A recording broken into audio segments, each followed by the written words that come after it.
జిల్లాలో జరుగుతున్న లింగమంతుల స్వామి జాతరలో స్వామివారిని దర్శించుకున్నారు మంత్రి ఉత్తమ్ కుమార్ రెడ్డి. ప్రత్యేక పూజలు నిర్వహించారు. భక్తులకు ఎలాంటి ఇబ్బందులు కలగకుండా ప్రభుత్వం ఏర్పాట్లు చేసిందన్నారు. జాతర కోసం ప్రభుత్వం 5 కోట్ల రూపాయలు కేటాయించినట్లు తెలిపారు. రాష్ట్రంలో రైతులు సుభిక్షంగా ఉండాలని స్వామివారిని కోరుకున్నట్లు తెలిపారు మంత్రి ఉత్తమ్ కుమార్ రెడ్డి.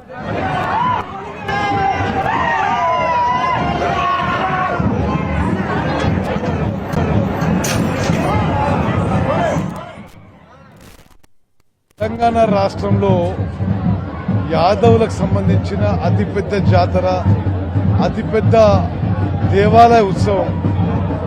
దీనికోసం గౌరవ ముఖ్యమంత్రి రేవంత్ రెడ్డి గారు ఈ జాతర ఏర్పాట్లకి 5 కోట్ల రూపాయలు భక్తుల వసతుల కోసం మంజూరు చేసి మరి చాలా పకడ్బందీగా జిల్లా యంత్రాంగం ద్వారా ఏర్పాట్లు చేశాం. భక్తులందరూ సంతృప్తిగా ఉన్నారు.